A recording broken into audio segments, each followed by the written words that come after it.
So welcome everybody to our Atto Fridays today. We are very pleased to have with us a really distinguished speaker, Professor Fernando Martin from Madrid. And what you can see is that he's on the beach, but probably he's at home. But Yes. it's like we all wish to be on the beach. I'm talking from a church today.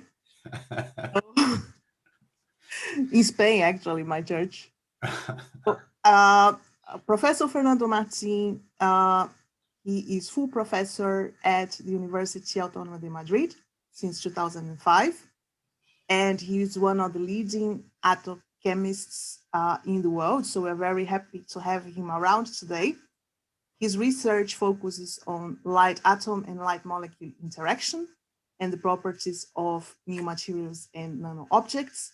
In 2000, he was awarded the National Research Prize, Hey Juan Carlos, and in 2010, the prize of the Spanish Royal Society of Chemistry and Chemical Physics. In 2011, the advanced grant from European Research Council XChem.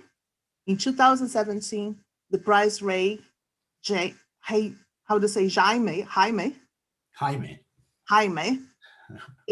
Jaime won in basic research, and in 2020, the Synergy Grant from European Research Council. Tomato, I love that. The coordinator of the European Cost Action AutoChem. And I have to say that I was just commenting before we started the streaming that I really like the spirit of the AutoChem, that they make their meetings at the moment, they are all online, free and open. They have a YouTube channel everybody can watch, because science should really be for everyone. And what we're going to do now, we're going to start this talk. So we're ready to go. When you are, feel free to share your screen and start. Thank you. Okay, I'll share my screen now. Let's see if it works. Does it work? Yes, it's fine. It's perfect. Okay, great. So, well, first of all, I want to thank Carla for the very nice introduction, and also for the inviting me to this Atto Fridays webinar series, which I know is extremely lively and interesting. So today I will give you an overview of what theory can do to help experimentalists to image attosecond and few femtosecond electron dynamics in molecules. So it will be necessarily a theoretical point of view. So there are a few concepts that everybody must have in mind when start doing some theory. Is first of all that in order to see something that occurs in the attosecond time scale or a few femtosecond time scale, then you have to use ultra short pulses. And these pulses have, are produced nowadays through high harmonic generation and free electron lasers in the XUV and X-ray spectral domains. So that means that absorption of a single photon by any molecule will lead to ionization. So you will eject electrons to the continuum of the molecule, and then you create a molecular cation. And this molecular cation may dissociate because maybe it has enough energy to do it, or is not stable enough to remain bound. So the other important characteristic that one has to keep in mind is that because of the broadband of these ultrashort pulses, then you can ionize the electron from different molecular orbitals of a given molecule and lead to an electron in the continuum with the same energy, irrespective of where this electron comes from. And this is because, you have many different photon energies contained in your pulse. So this is possible and means that if you measure an electron in an experiment, you don't know where the electron comes from. So what you have is a coherent superposition of electronic states of the molecular cation. And in this particular example, which corresponds to the phenylalanine molecule, well, you will see that there is a huge number of electronic states from which you can remove the electron, and you can then produce an electron wave packet that is a combination of all of them. And the coefficients of this combination are given by the ionization amplitudes. So any theoretical description of the ionization process produced by an attosecond pulse necessarily requires the computation of the ionization amplitudes from all the molecular states that are accessible at this wavelength. The other important point that one should take into account is how experimentalists try to image these electron dynamics in molecules, but not only molecules, in any system. One of them is pump-proof, in which normally in the early days, an XUV attosecond pulse was used to pump the system, and an infrared probe pulse, usually of femtosecond duration, was used to take a picture of the dynamics at a given delay delta t. And so what you do in an experiment is to vary the delay between the pump and the probe pulses, and you take pictures at every delay in order to get the frames of the movie that describes the electron motion in the system. Other methods make use not of a single attosecond pulse to pump the system, but of a train of attosecond pulses. And in this case, usually the train of attosecond pulses overlaps all the time the infrared pulse. And this is used to, for example, in rabbit, which means reconstruction of attosecond beatings by interference between two photon transitions. And in this case, the idea is the same. You vary the delay between the train of attosecond pulses and the infrared pulse, and then you see at different delays what is the status or the state of your system. In this particular case, usually the delay, can be positive or negative, so necessarily you don't need that, the X2B pulses arrive before the infrared. They can arrive before or after, and in general, what you need is that the two pulses overlap all the time. More recently, there is the possibility to perform pump-probe experiments with both pump and probe pulses in the X-ray spectral domain and with attosecond duration. This has the advantage that you gain in time resolution, but the philosophy is exactly the same as in the previous case. You vary the delay between the two pulses, and then you hope to extract the frames of this electronic motion at different times. So in all three cases, what you want to do is to ignite some electron dynamics with your pump pulse, which has a very short duration, and then let the system evolve freely after that, at least in the first and the third cases, and then take a picture of the system sometime later. In the case of rabbit, well, you don't leave the system evolve freely because the infrared and the train of attosecond pulses overlap all the time. But if you are in the perturbative regime, you can almost assume that the evolution of your system is practically identical to that in the free system. Okay, that is what the people use to make the movies of these electron dynamics. But what is observed in these movies? Of course, not the electrons moving themselves directly. No, this is not yet possible. But instead, the experiments measure some observables. They detect electrons, they detect ions. So let's look at this in more detail in order to realize what is the difficulty, because this is precisely what the theoretician should do to try to help the understanding of what is observed. So basically what you do, as I said, you come with an attosecond pump pulse. Here you see the spectrum. This spectrum is not as nice as the one you would have in a theoretical pulse, so usually it has peaks. And then you ionize a molecule. And then you produce a coherent superposition of electronic states of the molecular cation. And this coherent superposition of states is an electronic wave packet that can evolve in time.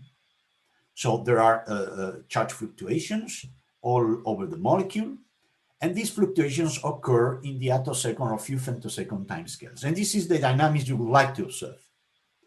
To do that, you come with your probe pulse, and this probe pulse does several things. The first one is that it ionizes further the molecular cation, leading to a molecular dication.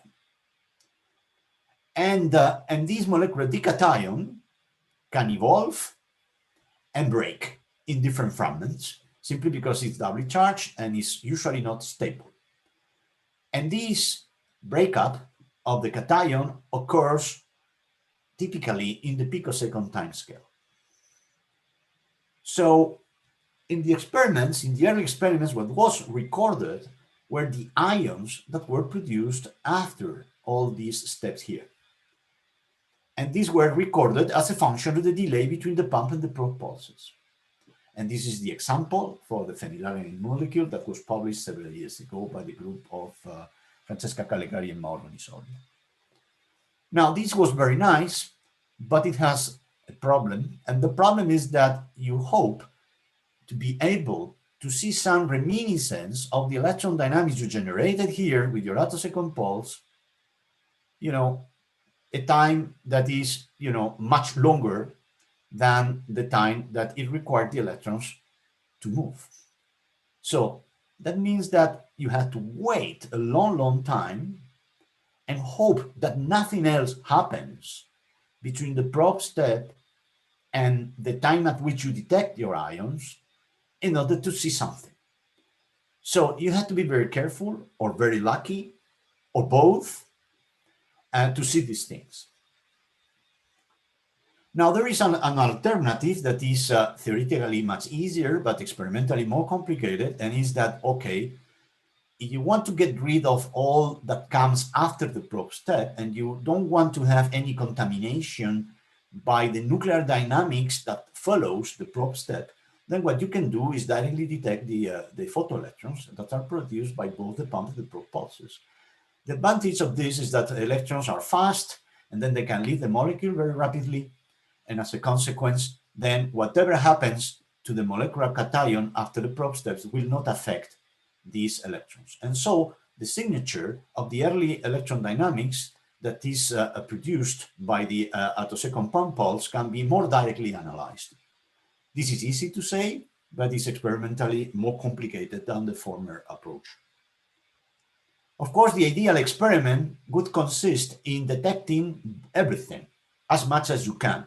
Electrons coming from the pump and probe steps, and the ionic fragments that are produced long time after the probe step.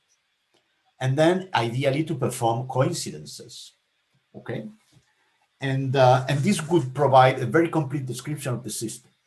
But still, you are detecting electrons and ions, which means that, you are not looking at the electrons directly. So you need to interpret what is observed. And this is when you really need theory.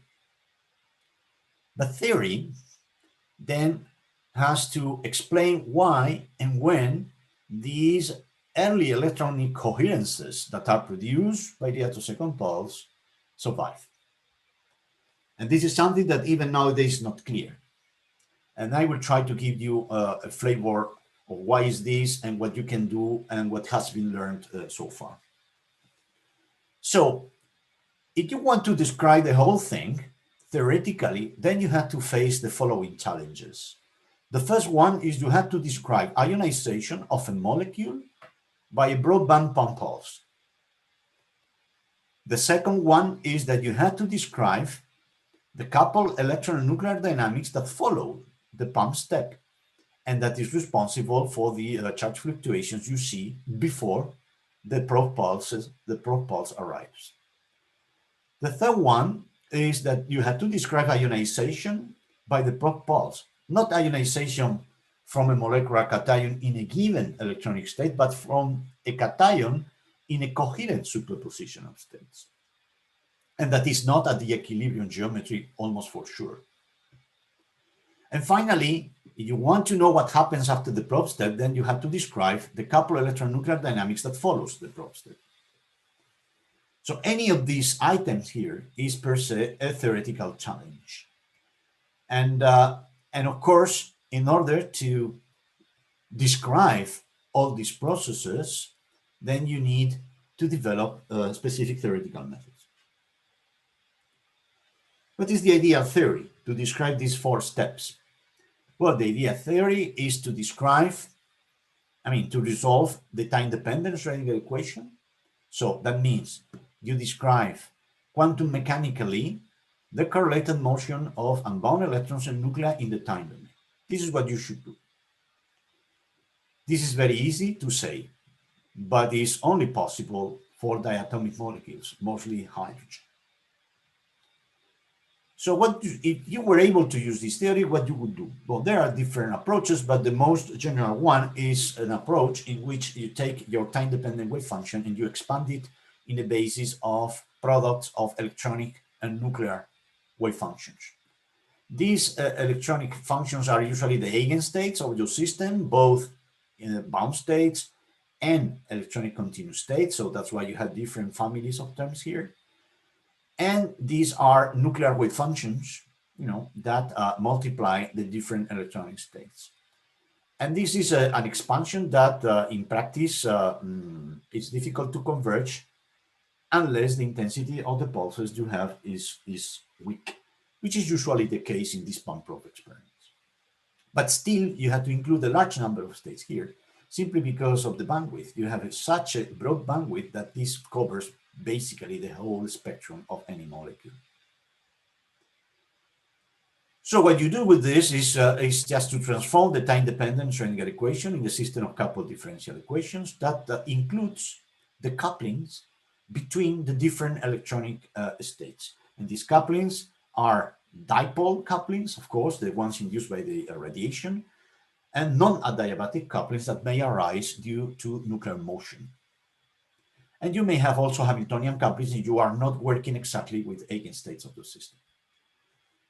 And there is something that is very important and complicates very much the theoretical modeling, which is the existence of continuum dipole couplings. And these couplings must be evaluated because in a pump-probe scheme, as we have seen, the probe pulse arrives when the system has been already ionized, which means that you already have an electron in the continuum when the probe pulse arrives. And if you want to describe what happens to the ionized system in the presence of the probe pulse, you must account for transitions induced by the external radiation in the electronic continuum of the molecule. And this is not easy to calculate, but for small molecules, you can do it. I will not say anything about hydrogen. This is the only system for which I know this theory has been applied. This full theory that takes into account everything in a full quantum mechanical way. And just to remind you, the first ever application of this theory was designed to understand a pump-probe experiment performed in the group of Mark Rakin and Mauro Nisoli several years ago, and which showed, in fact, the first ever movie of electronic motion in real time in a molecule. And more recently, it has been applied to obtain spectra as the ones that were obtained in the group of Ursula Keller, in which they measured in coincidence electrons and ions. So they were able to perform this ideal experiment I mentioned at the beginning of my presentation, and we could use this complete theory to produce these coincident spectra that are in fact measured. But I don't want to say more about H2. I want to concentrate today on more complicated molecules. Now, for more complicated molecules, this ideal theory that I introduced to you is inapplicable. So you have to start doing approximations. Now, if the process you are interested in is such that electron dynamics is much faster than nuclear dynamics, then you can forget for nuclear motion for a while, describe electron dynamics first, and then inject nuclear motion later on, okay? And if you do that, then you can simplify your problem in the following way. you can say, okay, I can solve the time-dependent Schrödinger equation, but only for the electrons. So I fix the position of the nuclei, and I study the dynamics of the electrons at this particular nuclear geometry. And then you do this for different nuclear geometries. And then what you do at the end is just you weight, the transition amplitude you get in this way for different nuclear geometries, you weight it with the initial nuclear wave function and the final nuclear wave function. So this is equivalent to the Bohr-Oppenheimer approximation. Of course, it's not the Bohr-Oppenheimer approximation, strictly speaking, but it looks like the Bohr-Oppenheimer approximation because we are factorizing in some way the nuclear coordinates from the electronic coordinates. So we describe the dynamics for electrons first, and we include the effect of nuclear motion later on. This can be very expensive too when the molecule is very large. And therefore, in those cases, well, maybe what you have to do is to get rid of nuclear motion completely and just perform calculations in the fixed nuclear approximation. And that's the only thing you can do in many, many cases. In that case, you forget about performing this integral about nuclear geometry. You just take the equilibrium geometry and you do whatever you can. But this is still very complicated for most molecules that contain more than, let's say, 15, 20 atoms. Let me show you a few examples of how these methods work in some particular cases that we have studied in recent years in collaboration with different experimental groups. And the first example I want to describe is nitrogen. So this is a rabbit experiment performed in nitrogen by the group of Anne Lullier and Mathieu Giselbrec in Lund. And basically the experiment consisted in shining the N2 molecule with a train of attosecond pulses with these harmonics. So here you see the harmonics, and they were chosen so that they cover the region where there is a well-known shape resonance appearing when you ionize N2 and leave it in the X ground state of the cation. And since this is a rabbit experiment, this means that the infrared photon energy that you have is half the energy separation between consecutive harmonics. And as a result of this, then the infrared pulse can induce transitions at the ones you have here. So you can promote your electron from an energy that corresponds to a given harmonic to something in the middle, or you can, let's say, downgrade, the energy of that electron in a higher harmonic to the same place. So you have two paths that interfere, and from the interference between these two paths, then and varying the delay between the train of attosecond pulses and the infrared pulse, then you can have access to temporal information about the ionization process. And the idea was to see if such a method could be used to get information about, the timing of electron ejection in the vicinity of a shape resonance. It is important to realize that in a molecule like N2, but this is general for other molecules, when you ionize, you don't leave in general, your molecular cation in the ground state because you have enough energy to leave it in excited states. And in this particular experiment, then this nitrogen 2 plus cation can be left not only in the ground state X, but also in the A and B states. So when you do the theoretical modeling, you have to take into account that these are all the ionization channels that are open, and then you have to perform calculations in which both the pump and the probe pulses are included. And for that, as I said before, you have to evaluate the dipole continuum couplings. Well, here are the results of the calculations for a delay of 0 between the attosecond pulse train and the infrared pulse. And what you see here are different peaks associated to the harmonics. And as you can see, there are peaks corresponding to the same harmonic associated to the different ionization thresholds that I described. And in between, there are the sidebands. And as you can see, unfortunately, the sidebands overlap. Most of them overlap with the harmonics corresponding to other ionization thresholds. That means that extraction of the information contained in the sidebands is not that straightforward as in atoms, for instance. Furthermore, you see that the harmonics and the sidebands have some structure, and this is due to the to the fact that the cation is left in different vibrational states. So what you see here is the vibrational progression of the molecular cation that is left behind after ionizing. So in order to uncover the sidebands more clearly, what you can do is to say, okay, then let's calculate the spectrum without the infrared. And then you get the purple curve here. And as you can see, there is a difference. And the difference between these two curves is precisely, the presence of the sidebands here. So when you make the difference, then you can see, much more clearly, the sidebands. And here what you can see is the different sidebands after performing this subtraction. And what you see here is that they are vibrationally resolved.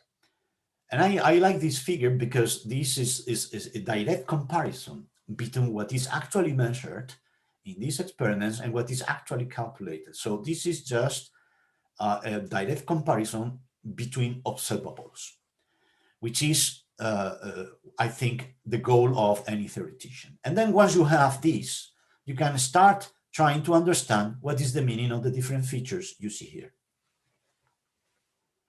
So, as usual, in order to get temporal information, then you have to feed these sidebands to a well-known formula that will give you the phase. And from the phase, you can extract the ionization delays. This is what we did, both in the theory and in the experiment, and these are the results. So what is plotted here is the time delay difference between the X and the A state. So remember, X state is the one with the shape resonance. The A state does not have any shape resonance. And this is the difference that corresponds to leaving the cation in the lowest vibrational state in both electronic states. And this is the experiment, and this is the theory, and you see that the difference is not zero, so there is a substantial difference here, around 50 attoseconds. The theory predicts correctly this value, but there is a shift in the position, but this is because the theory that we used is not the most sophisticated one, simply because we had to include many electronic states and all the vibrational structure of the system. And of course, you cannot afford that by using the most accurate methods to describe the electronic structure. So we had to use the more modest approach. And as a result of that, the position of the shape resonance is shifted to lower energies. And this is demonstrated here by a comparison with an actual measurement in a synchrotron. So we know that we had this shift. But apart from this shift, you see, what our predictions are correct. Now you do the same, but now you compare within a given final electronic state two different vibrational states, for instance, V1 and V0. You do that for the A state, and you see that there is almost no difference. And this is, very well predicted by both theory and experiment.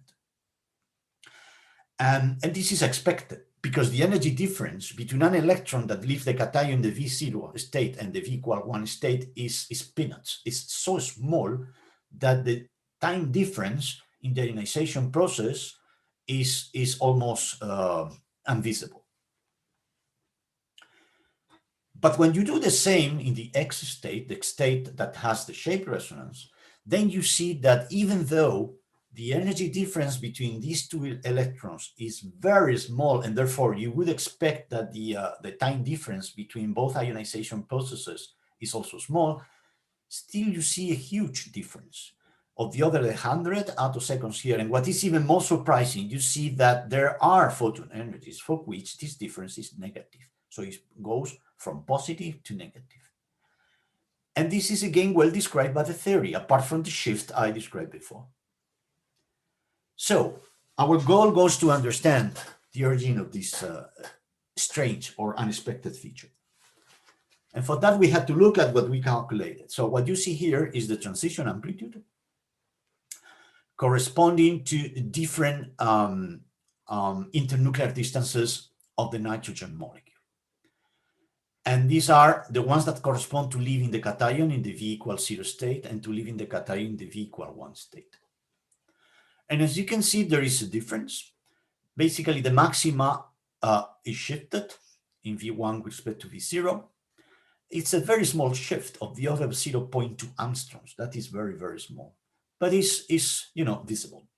So that means that when you ionize and leave the cation in these two different vibration states, you are exploring a different region of internuclear distances in your molecule. So what we did is, okay, let's take the internuclear distances at the maxima, and let's plot the potential that the electron actually sees in both cases.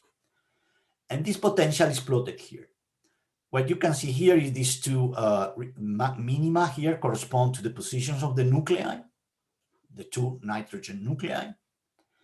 And then, of course, you have a barrier here, a centrifugal barrier that is responsible for the appearance of the shape resonance in the X ionization channel. When you look at the two potentials, they look very, very similar as expected, because this difference is very small. So a variation of 0.2 angstroms, 0.02 angstroms doesn't affect too much the shape of the potential. But if you look in more detail here, then you see that the red curve here is slightly above the black one here. And if you calculate the position of the resonance contained in this inside this barrier, you see that the position of the red state, the one that corresponds to the V=1 channel, is higher than that in the black state. What does it mean? That means that, if you are in the red state, your lifetime will be smaller simply because you are closer to the top of the barrier, and then the tunneling rate is larger. So it will tunnel faster, which means that the ionization delay will be smaller than for the black curve. So these are the lifetimes you could obtain by just taking this potential and making a very simple calculation, and that's it. This is what you get. Nothing very complicated. Now, how does it compare with the actual calculation? But the actual calculation for these ionization delays is plotted here. Now, of course, you don't get just a value at the given energy, because these states have a width. And therefore, the tunneling time depends on where you are within this width.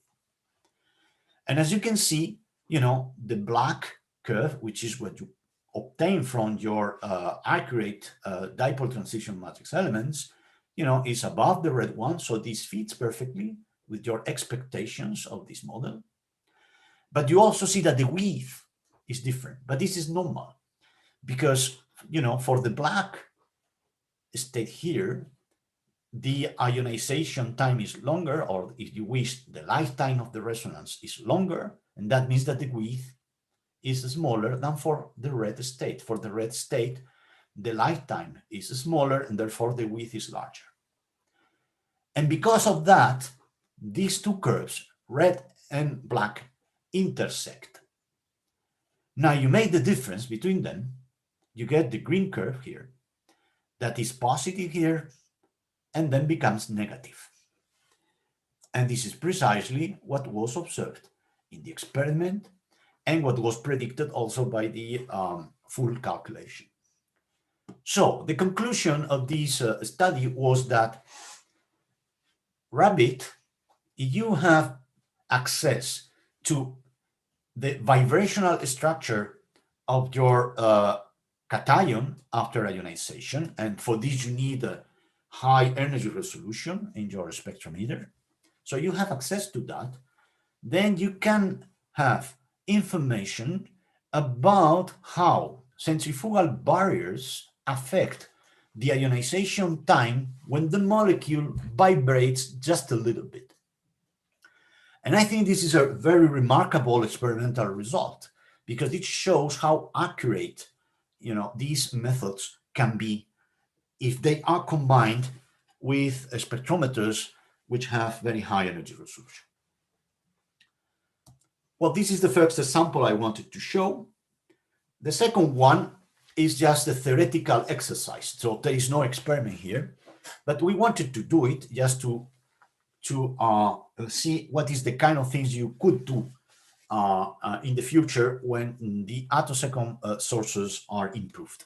So what we did is to perform a pump-proof experiment in CF4, okay, and in a region of delays between 0 and 7, region of delays in which nuclei will not move at all. And we chose this molecule because both carbon and fluorine atoms are heavy enough to remain more or less in the same place during this time interval. We didn't put hydrogen atoms for this reason. So this is a good approximation. You could treat it within the fixed nuclei approximation that I described before. And so what you see here is the photoelectron spectrum that you would obtain by performing such an experiment. For two cases, there are more cases, but I will not show all of them, in which you remove the electron from the 1t orbital and from the 3t orbital. You can remove it from many other orbitals, but I am only showing two. And what you see here is, well, basically you see here a broad band. This reflects the bandwidth of the attosecond pulse that you use to pump the system. But the infrared pulse induces transitions in the continuum. For this, I remind you, we had to evaluate the dipole continuum couplings. And what is the role? What is the infrared doing? Well, you look in detail here, then you see that there is some structures here. These structures are not very clear because they are superimposed to the broad structure induced by the attosecond pump pulse. But you can remove the background by just performing an experiment in which you only include the XUV pump. And when you do that, you remove the XUV spectrum. Then you see that these structures are much more visible. And if we concentrate in the region where the pump and the probe pulses do not overlap in time, then you see that these structures are very regular and very visible. So what's the meaning of these structures? So this is something that could be observed in an experiment if the time resolution was good enough and the energy resolution was good enough too. So, well, this is not very surprising. In fact, what is happening, and I just restrict my discussion to these two cases in which an electron is removed from the 1t orbital and other electrons removed from the 3t orbital. So because of the bandwidth of this attosecond pulse, and as I said before, you can remove the electron from one orbital or the other by generating an electron in the continuum with the same kinetic energy. And this is because you have this large number of photon energies contained in the bandwidth. So you have these two processes occurring at the same time. So you generate a coherent superposition of these two states and many more states, but I'm focusing on these two states only here. Then you come with your probe pulse. In this case, we used a visible. It was not an infrared, but it was close to the infrared region. And what this probe pulse can do, once the XUV is gone, is to promote an electron from this orbital here, the 3t orbital, to the empty 1t orbital. When you do that, take the electron from here, you put it here, and then you realize that this process is indistinguishable from this one. I mean, the final states in this process and in this process are the same. So that means that we have two paths leading to the same final state, and as a consequence, we have an interference. And if you vary the delay between the pump and the probe pulses, you are going to vary the interferences. And these are the interferences you see here. And what is the meaning of these interferences?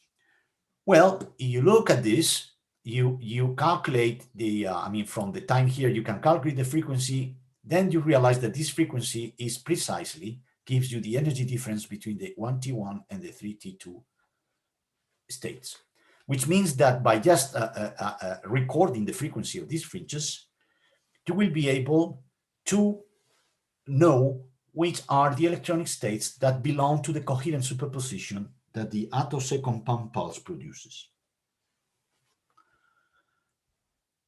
Okay, does it have to do with the electron dynamics that is generated by these pump pulse? The answer is yes. And to prove it is what I'm showing here is the electron dynamics generated by these attosecond pump pulse in the molecule. And you see here pictures of the electron density at different times. And if we focus, for instance, around one of the fluorine atoms, like this one here, well, we see that there are charge fluctuations, you know. This changes with time. Now, if you plot these charge fluctuations, the evolution of the charge around a given fluorine atom as a function of time, and you take the Fourier transform, then what you get is the power spectrum. And you see that there are peaks, and these peaks are precisely, you know, in the positions that correspond to the energy difference between the 3T and the 1T states that I mentioned before. There are others that I have not discussed to simplify the presentation, and I chose the most prominent one. So that means that by, this corresponds precisely to this process I mentioned before. So by just reading in your spectrum the frequency of these fringes, and by reading the phase, the relative phase between the fringes you see in this channel and other channels, then you can reconstruct the electronic wave packet. And this is something that you could do just by performing a pump probe experiment as I have just described. So I think I still have 6 minutes to go. So I'd like to say now something about more complicated molecules. Now, when you have more complicated molecules and nuclei move fast so that you cannot assume that electrons are faster than nuclei, then the whole thing that must be done cannot be done in a full quantum mechanical way. It's impossible because of the huge number of electronic and nuclear degrees of freedom. So most approaches that are being developed nowadays use a classical or semi-classical or semi-quantal description of nuclear motion to describe the coupled electron and nuclear dynamics that follow the pump step and the probe steps. And so what I will show you is how these things are used and which are the results that you get in one case. I have to say that nowadays, step one is very well described by theory, I would say. And step two is in progress, and there has been a lot of progress, I should say, that can start to tell us why, in some cases, electron dynamics survives in these large molecules at long time scales. And there is ongoing work to describe steps 3 and 4. To my knowledge, no theoretician in the world has been able to do this entirely for a molecule containing around 20 atoms. Entirely means up to dissociation of the molecular cation. So there is a lot of effort that must be made by theoreticians in the next few years in order to describe these processes. Let me tell you why this is so complex, even by using a classical or semi-classical description of nuclear motion. This is complex because, first of all, when you ionize the system, you have to take into account that this system is in the ground vibrational state, so you have a distribution of geometries around the equilibrium one that you should describe. And that means that you have to sample this Frank quantum region with different geometries. Let's say 100, which is a very modest number, by the way.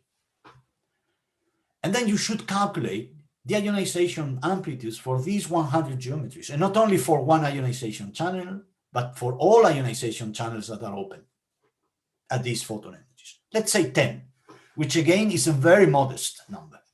That means that you have to calculate 1,000 ionization amplitude instead of just one, as you would do in the fixed nuclei approximation. So it's 1,000 times more expensive. But in reality, it's even more expensive than 1,000 times. Then, of course, you want to describe the coupled electron nuclear dynamics that follows. Then, if you do it classically, for instance, you should run trajectories that describe the nuclear motion starting from every geometry that you considered initially and for every ionization channel that was open. So let's say again 1,000 trajectories minimum. Then you come with your probe pulse, and the probe pulse ionizes a cation in a coherent superposition of NS states. So you had to calculate the ionization probability associated with the probe step for all geometries that you consider initially, all ionization channels that are accessible, for all time delays that you want to consider between the pump and the probe steps, and for all electronic states of the dication that are open. So let's put very modest numbers here. 1,000 geometries, 10 states here, 10 time delays. This is really modest. I mean, you need more time delays if you want to get a nice picture, you know, of how these things evolve in time. But let's put 10 and 10 states of the cation that are open, which is again very modest. This is 100,000. And finally, you have to describe the coupled electronuclear dynamics that follows the probe step. So again, at least 100,000 trajectories. So this shows why this is a heroic effort in general, if you want to do this, even by using the classical description of nuclear motion. Anyway, we started this business with glycine, and other groups also have started with other molecules to see how these things can be implemented in an efficient way. And here I will just show a few slides, because I think this was already presented in detail by Alicia Palacios a few months ago in this Atto Fridays series. But let me just point out two important messages here. So glycine, you want to describe the pump step with glycine? Okay, you could do what people did in the past is, okay, let's say, since this is very complicated and ionization is difficult to describe, let's use Dyson norms. Well, Dyson norms are plotted here. Dyson norms are nice because, you know, if Dyson norms are small, then these channels are not going to be significantly populated. But the fact that there is a big Dyson norm doesn't mean that the ionization probability is necessarily large, because, you know, this is modulated by the dipole transition matrix elements. So what we did in this case was to include a Wigner distribution to describe the initial geometries that you have in the ground vibrational state. Then we used the pulse of 3.5 femtoseconds centered at a given energy. And then we calculated the dipole couplings that describe ionization from every geometry and at a decent level. This is ab initio. This is almost ab initio because, you know, we describe very accurately the cation, including electron correlation, and then we describe the electron in the continuum with the DFT theory. So that means we had to perform 1,000 of these calculations. And this is what you get for this particular pulse.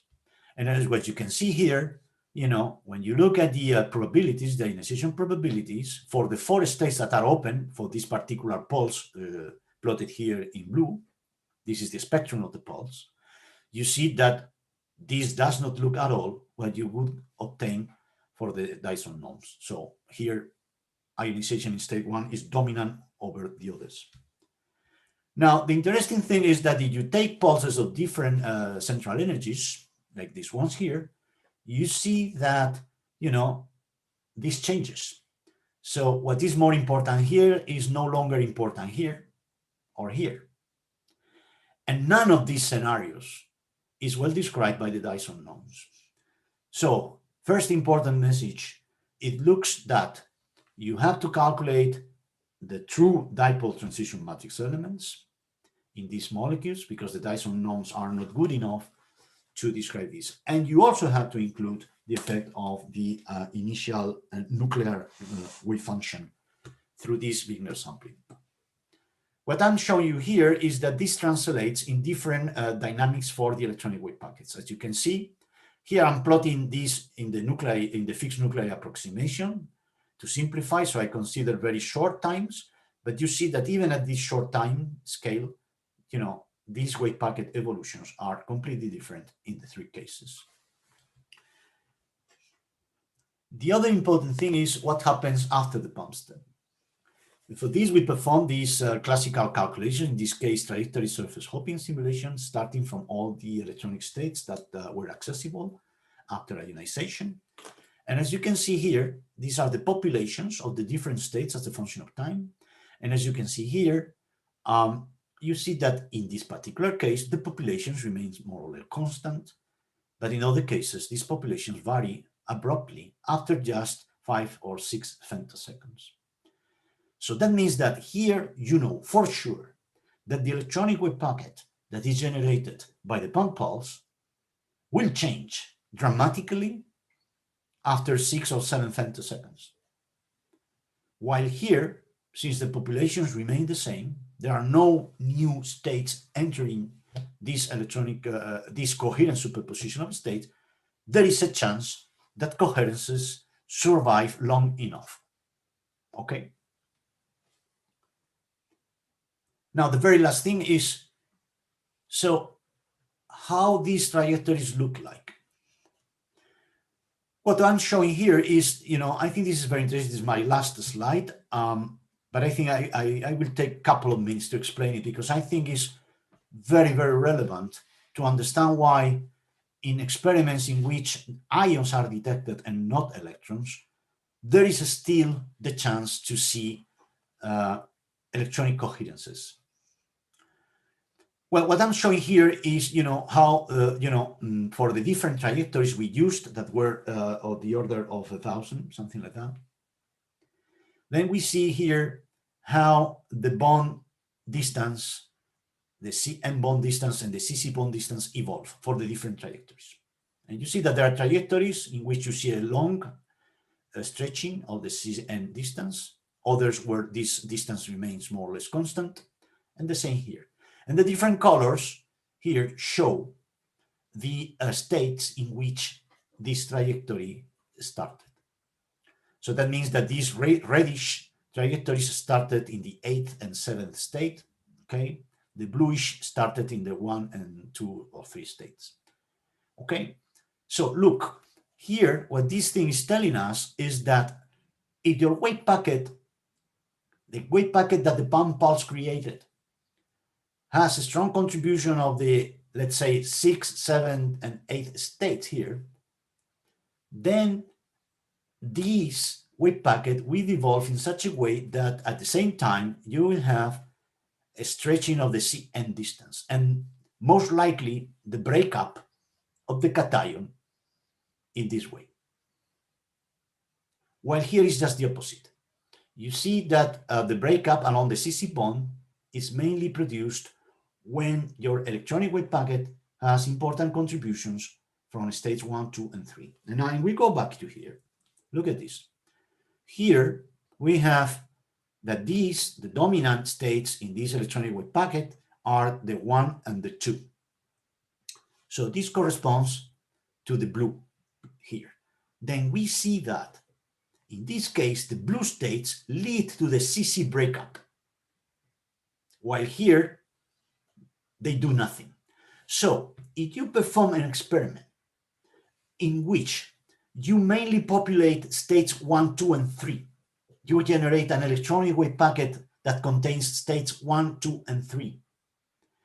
And you look at this breakup channel, then you have a chance to observe the electronic dynamics associated to the early electronic wave packet. However, if you don't measure this fragmentation channel, you look at the other one, you will see nothing.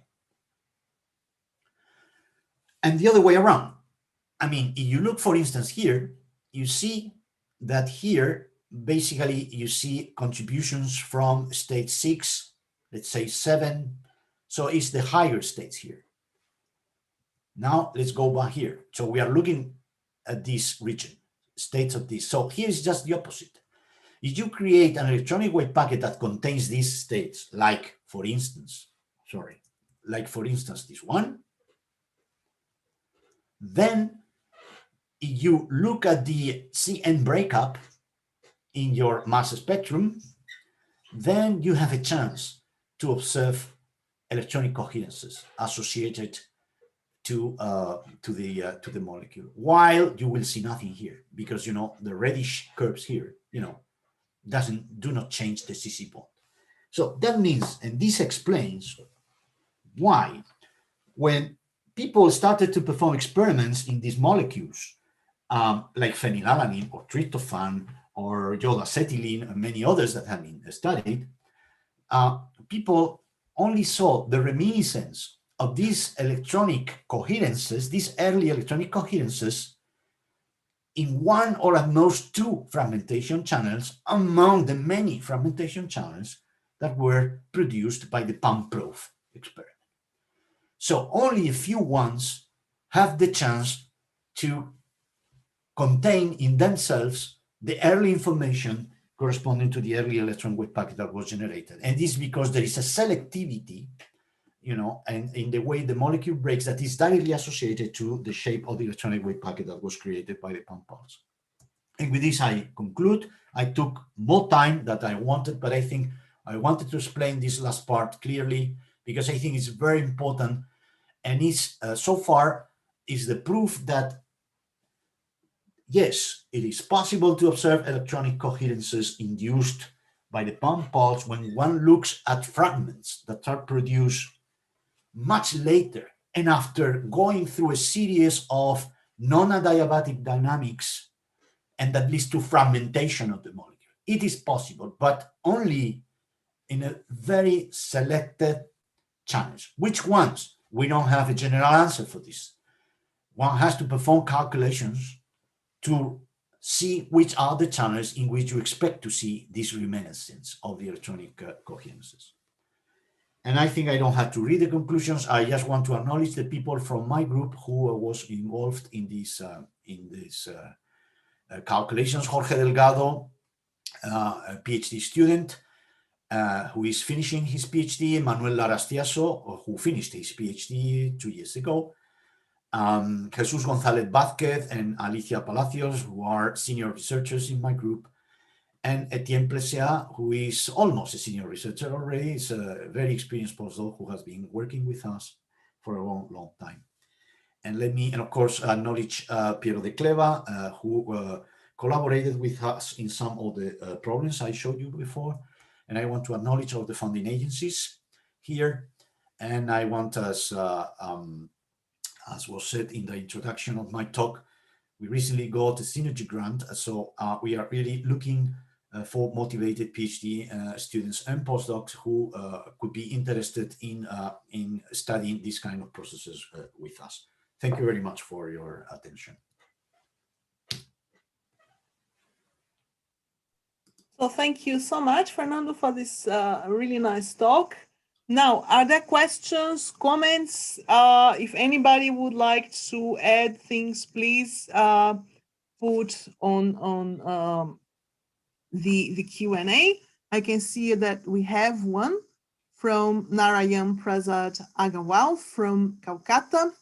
And his question is, how, in short, we will describe your theory with reference to water molecules and calcium ions? And he's interested in that because these two play a big role in chemical reactions in human body. And he's very much interested in all ion channels workings in the human body. How can we get benefits in working with these or exploring these channels from your theory? That's a very good question. And in fact, this is the driving question for all of us. I don't have the answer, but they give us money to answer your question. And so it's a very important question. So I say, first, I don't have the answer. We need time for this, but what is clear is that, for instance, femtochemistry has been there for a long time, and this has been extremely useful not only to visualize nuclear dynamics and reaction dynamics in molecules, but also from the knowledge gained from this visualization of the dynamics, there have been control strategies that have been developed along the years. So people were and are still able to manipulate, the way molecules behave, but they can do it only at the temporal scale of nuclear motion.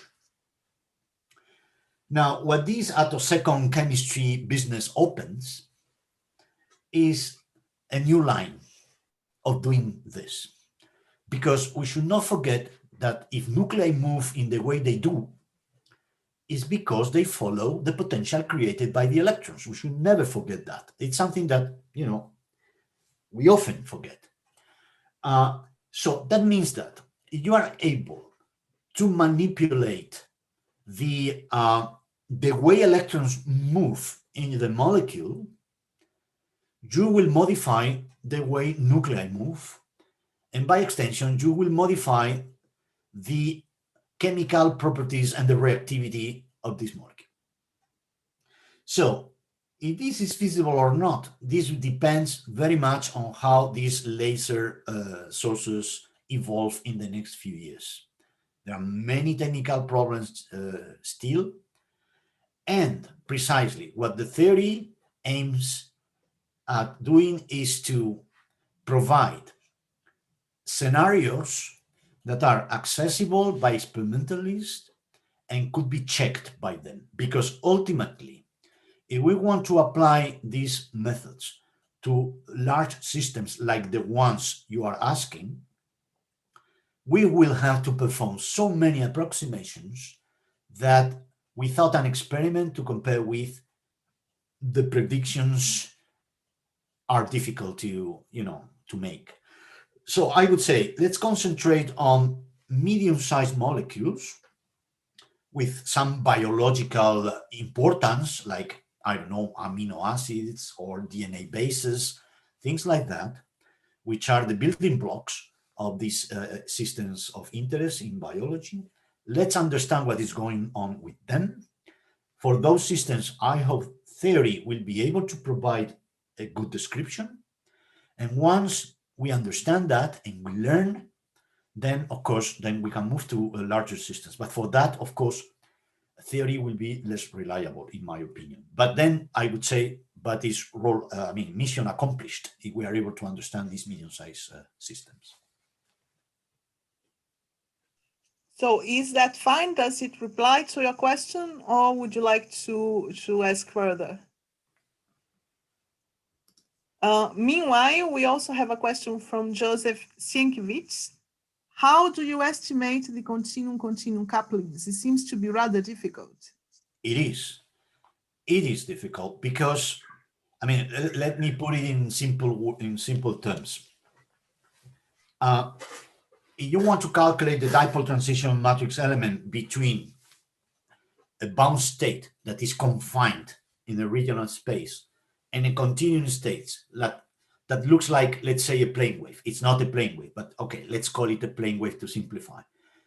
Well, if you are not able to describe your plane wave until very far away, it doesn't matter, because when you calculate the matrix element between something that is confined in a finite region of space and something that goes up to infinity, but it doesn't matter if your description of long distances is very bad, because this is going to be killed by the bound state.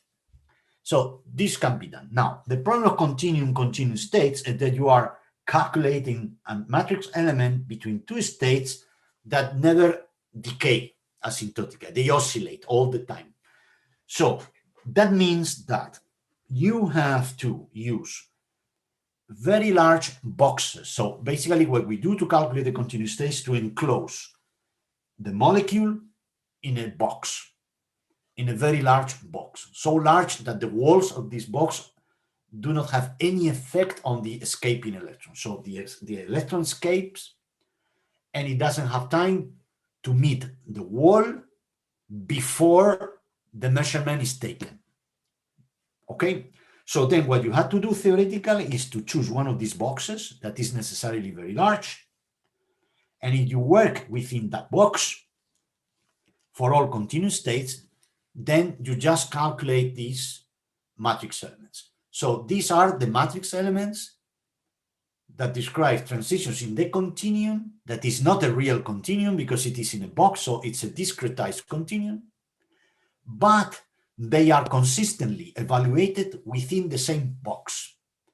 And that means that this has a physical meaning, because the only requirement is that the electrons that are in the continuum do not have time to reach the walls before the measurement is taken.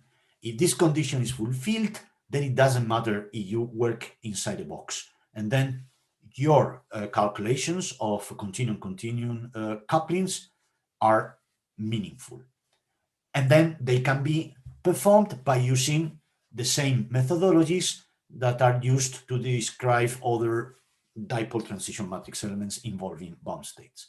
But of course, the price is that your wave functions must go very far away. And that means that you have a huge basis set, in our case, B-splines. And this is computationally very demanding. That's the main difficulty.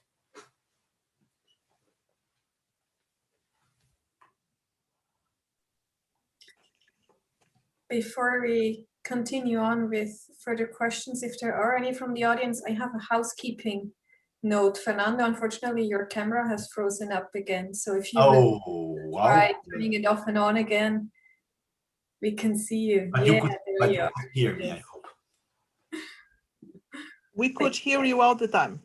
Yeah, we were able to hear your explanations and see the presentations. It was all perfect. It's just...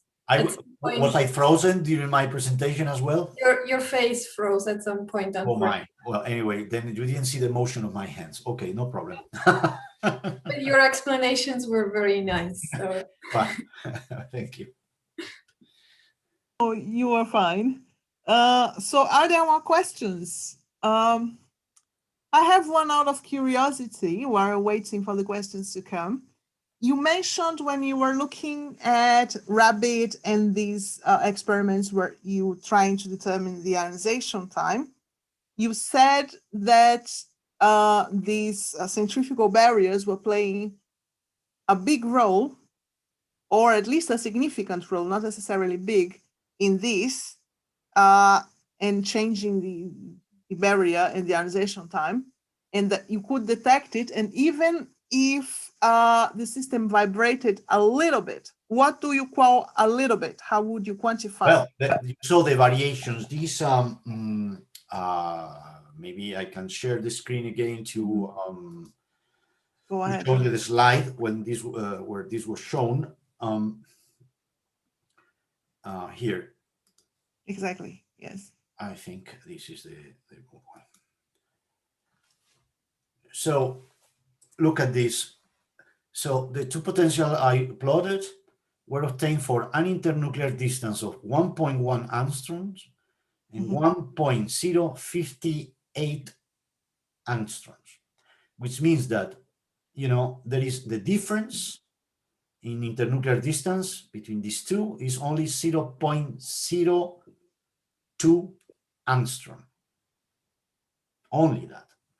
And this tiny difference, this is really tiny. I mean, this is, I mean, you, not for a diatomic, but you I mean, most theoreticians calculating bond distances for other molecules accept that an error of 0.01 angstrom is nothing. You know, this is a very accurate calculation. But anyway, this tiny difference that is irrelevant in most cases is crucial when you are looking at electrons that are ejected from resonances, from shape resonances. This is what this figure shows here. You see, just this tiny change in internuclear distance produces, you know, a delay, a relative delay of almost 100 attoseconds. That's a lot. I agree. And it's just a very tiny, but of course, this is not a general behavior. This is because we are looking at ionization in the vicinity of a shape resonance. And as you know, you change a little bit the height of the barrier or the width of the barrier, this has a tremendous effect on the lifetime of the resonance. And this is visible, by just looking at the final vibrational state in which you leave the cation. I think this is a very nice experimental result, I have to say, although it was very difficult to understand at the beginning. Yeah, it's amazing because it shows you also the degree of control. Yes, because I mean I'm going back to the slides, but I mean what everybody was expecting was something like that, 0. When you make the difference between these two things, I mean, when you make this difference, you are comparing basically two internuclear distances that differ in 0.02 angstroms. So everybody was expecting this 0 or nearly 0. Okay. But when you do that in the presence of a shape resonance, you don't have 0 at all. Okay. And so this only happens when you are close to a shape resonance. But shape resonances in these kind of molecules, not only this one, but in any complex molecule, are very frequent. The continuum is full of shape resonances. So it's something that is there and occurs all the time. Yeah, it's very cool because you can explore this to map other things. Yeah. Definitely. So are there questions? Does anybody want to ask something? If not, what I'm going to do now is I'm going to stop the streaming. Those who are around, hang in there. So you are going to have the chance to ask things off record. So we're going to stop recording. We're going to stop the streaming. So people who are watching now on YouTube, and I've seen quite a lot today, thank you so much for supporting the initiative. We thank you really from the bottom of our hearts. Maybe it's too pathetic, but we thank you so much for following the Atto Science. Has been my pleasure. Sorry? My pleasure. It's your pleasure. Very good. Thank you. So thank you all for supporting the initiative, the Atto Fridays. And we are going to stop the streaming now and go off record. For those who want to ask questions, just hang in there. So let's thank Professor Fernando Martin once more for his really nice talk. Thank you very much.